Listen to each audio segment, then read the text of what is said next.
2560. Adam Andrews, CEO of an interstellar corporation, ruminates upon the Covenant invasion of Arcadia, facing certain death until the timely arrival of the UNSC Spirit of Fire. Historians note, this account is primarily based on excerpts taken from Not Far From the Tree, the autobiography of Adam Andrews, currently slated for eventual publication by Singer Edwards Inc. in late 2561.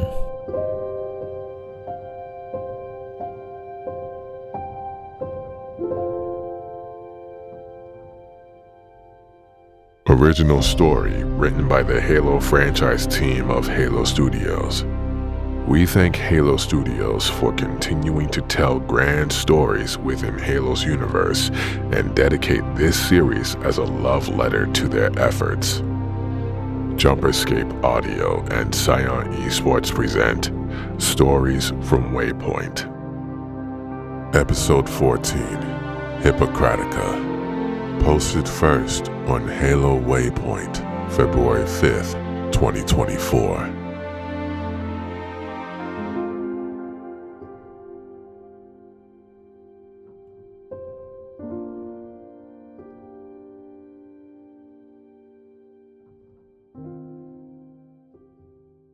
This is Resonate.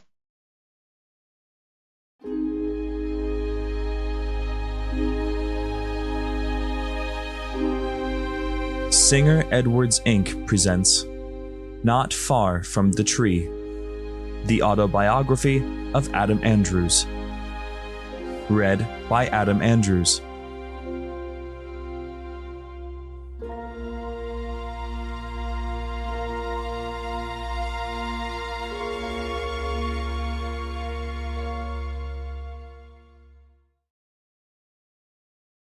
Chapter 1. Skipping to next chapter. Chapter 2. I wish I could say it had been the first time I'd wandered off alone. Our family had been coming to Arcadia for as long as I could remember, so I'd come to view the central city as my own sort of playground. It was heaven for an 8-year-old, and I took every opportunity to sneak off and find some sort of adventure whenever I could. Sometimes I'd pop into the museum to gawk at fossils or chase drymanders through the local gardens. Sometimes I'd sit at the edge of the port wall, legs dangling over the water, and watching the luxury banters ferry waves of tourists in and out of orbit. All that peace, all that innocence, all those memories, gone in an instant. At first I didn't quite know what was going on. There were explosions and flashes of blues, greens, and purples, all light from unknown sources. I think my kid brain went straight to the assumption that it was one of the regular fireworks displays that reigned over the central city courtyards. But that didn't make sense for the time of day. And then came the screaming and the scattering of people. Citizens scrambling en masse like schools of baitfish evading a predator. To this day, it's hard to even process it all. Sometimes I struggle to recount it because I'm no longer sure what elements are actually valid recollections and what's just fragments of news blips and docuvid replays invading my thoughts and manifesting as memory. I remember running into the transit station to find a train that would take me away from it all, but of course there were none to be found. I remember wishing I had just stayed with my parents instead of adventuring alone. I remember the sudden blasts of heat and metal men. I remember the magician. Skipping to next chapter. Chapter 4. Once the sun had finally set, I could look upon the... Skipping to next chapter. Chapter 5. To be fair, most of the other kids were pretty nice to me. For almost a year I had basically nothing but kind words and condolences, was cooked hot meals and taken to theme parks. A well-meaning prescription of patience and pity. Of course, eventually it went away, and I can't blame them. It had to have taken a toll on my aunt and uncle. They never intended to have any kids of their own, but just the same, found their nephew converted into a son when the wrong ferry came crashing back down on Arcadia's surface. Covenant plasma still boiling away the spacecraft's seething skin. In an instant, I'd inherited the Optican empire. but it couldn't save the lives I wanted it to most. Sometimes I would wonder what those final moments were like for them. At first it was easy to just be angry. Did they even try to look for me? Come back to get me? That frustration then always inevitably turned to guilt and self-loathing. It was my fault. I was the one who had wandered off, the one who created the sudden separation in search of frivolous recreation.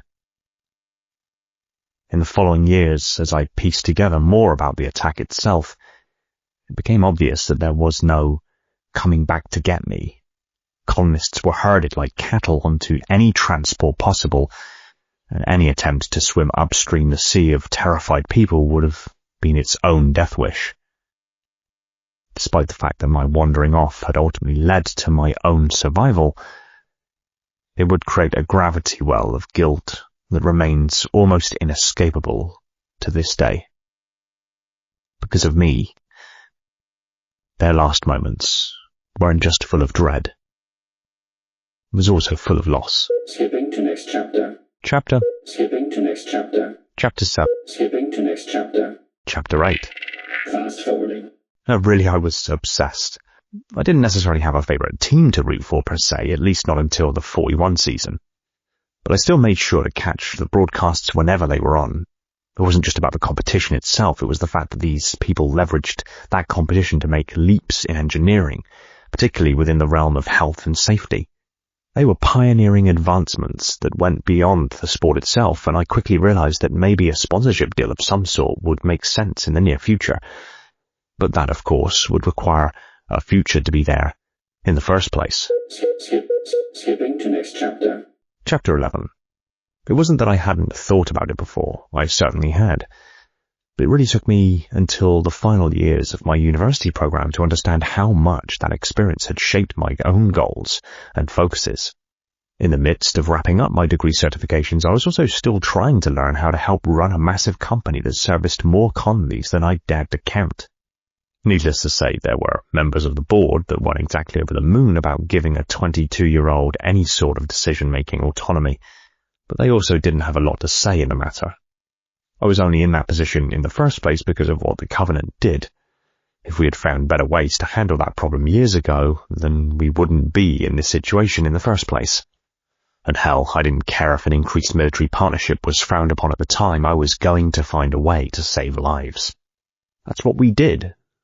Why my family founded Optican in the first place. Of course, the loneliness would always inevitably return, even if it was partly the result of the relentless cadence of my schedule. There was always something, the next development meeting, the next qualifying exam, the next restaurant that ignored my pleas for minimal spite application. Thank goodness for Dan. We'd become roommates in our second year, and it made a huge difference having someone around to help keep you grounded when everything else in your life refused to stop its seismic shifting. Plus, he knew how to cook.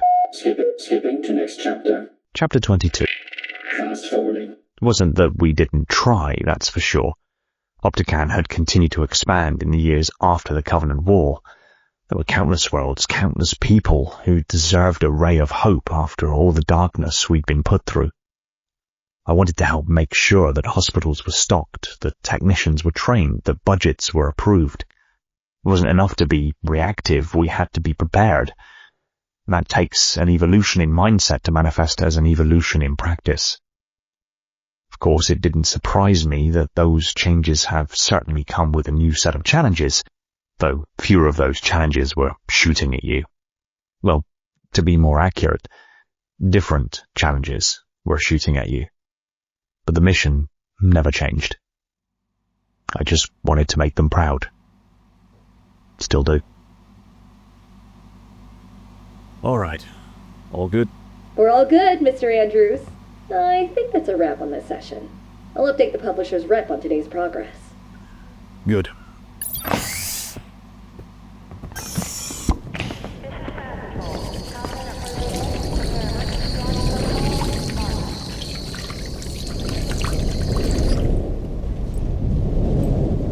Just one last thing to see to.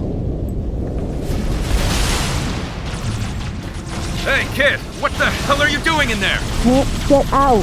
Door won't open. Want to see a magic trick? A what?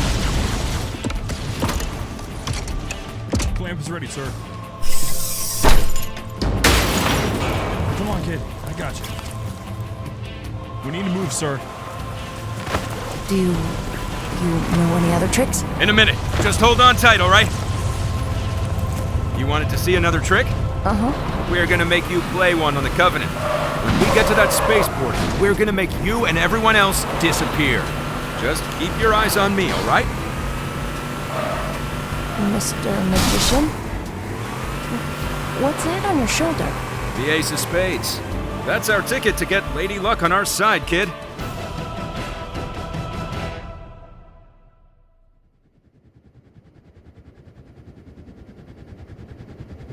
The EV-44 Nightingale was a sight to behold as it awaited Adam's arrival on the executive level pad, its tilt-rotor wings already running to make an immediate departure. His ride here from Optican's office headquarters had certainly been smoother than the memory of his rescue that he had allowed himself to be pulled into as he gazed out at the glass lens of Arcadia. This VTOL was one of the earliest partnerships Adam had secured with Mizraia Armory in the aftermath of the Covenant War.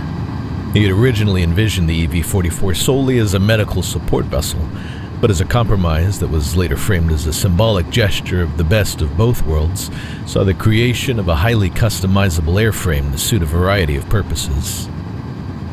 He had ordered 2 other EV-44s to follow him from a distance. Adam would travel alone, save for his pilot, while the other 2 were crewed with a complement of 4 private military specialists, just in case things went south. To that point, now was Adam's last chance to make one particular call. He'd been putting it off all day. Hey Dan, running late at the office again today. You know how it is. But I think we've got the leftovers from the other night, so feel free to have them. I'll probably grab something from World Cuisine on the way back. Yes, I know. I said I was going to give it up. Old habits. I know I've been distant lately, wrapped up in work, away from home, from you, for long periods of time, and I know it's been wearing on you. I'm working on something big. I like to keep it quiet, but we're turning a pretty huge corner today, and I'll tell you everything about it when I get back. Tomorrow. When I'm back tomorrow. I promise.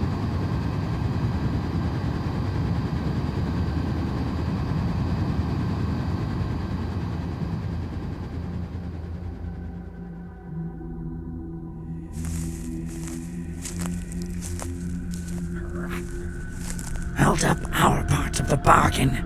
Brought out to middle of nowhere for this. You have payment? Let's take a walk. Nor fell not like unexpected surprises, human. She and I have that much in common. But I do think she'll be pleased with what you'll be giving her. Almost 30 years ago, the Covenant came to this planet. It was one of the very few places that was apparently spared from their glassing beams because it was home to Forerunner technology they deemed valuable enough to warrant a very special protector. It was, of course, no match for a team of Spartans in the UNSC forces that went up against it, but one part of it did survive. Adam savored the dramatic moment that had held the Kigyar in captivated silence as he found the part he was looking for. And Adam saw the light in the Kigyar's eyes appear to shine even brighter as they saw what he was pointing at. A massive focus cannon, the head of the Scarab, was approximately 8 meters long, powerful enough to disintegrate even some Forerunner alloys. He had pored over every record, every report and intelligence file he could find of that time, to learn about those who had saved him, hoping that he could one day find the magician who had taken him to the spaceport. He had even sent scout teams to the nearby Fort Dean, which was what had led them to come across this site where the leftover wreckage of a battle still remained. Through these efforts, he had learned of the UNSC Spirit of Fire, missing in action, later declared lost with all hands. The magician's final magic trick had been to make them disappear. Deal is acceptable, human. Norfell will be satisfied. Without another word, the Kigyar signaled for their associates to prepare for departure and secure the focus cannon with their Phantom's gravity lift. Adam wandered back to the UNSC firebase, finding his own cargo being disassembled into smaller crates that were loaded onto each Nightingale. After helping to secure the crates, Adam relaxed in his seat and felt some of the weight that had been pressing down upon him finally lift. It had all gone off without a hitch. At the end of this chapter, he was ready to begin the next. Briefly, he wondered how his next book might be written.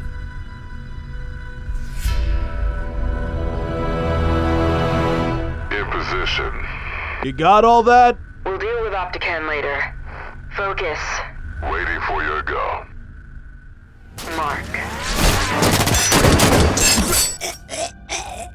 Target's down. I'm moving for the Phantom! Careful, Leon.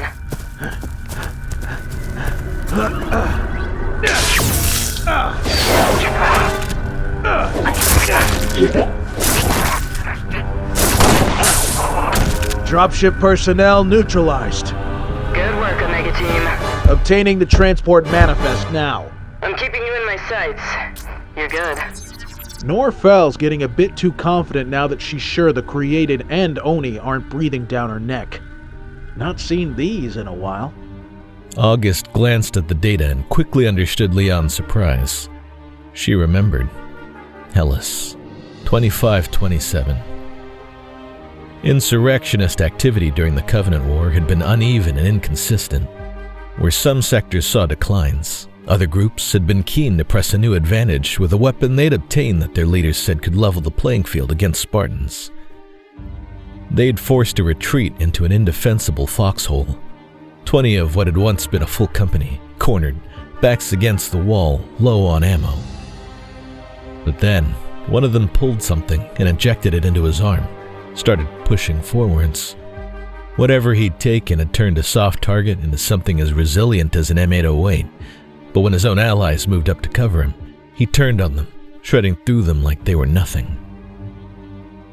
When several similar reports emerged from Fumirol and a handful of other colonies, naval intelligence got a good look at what they'd been using.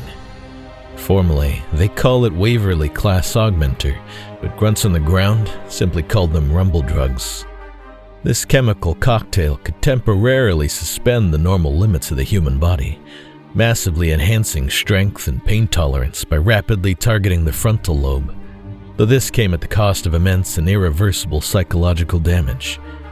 As soon as it became clear that the user was as likely to tear apart their own side as their enemies, it had fallen out of use and was officially declared illegal.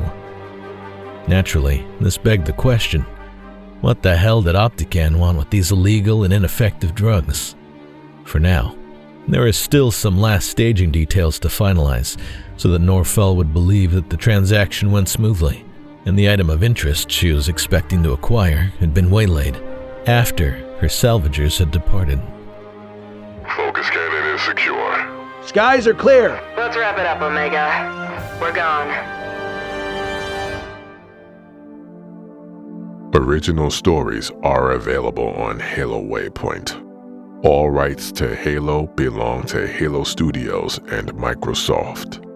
Get connected with the team at jumperscape.com. Stories from Waypoint is presented by Scion Esports. Find their events and opportunities at scionesports.com.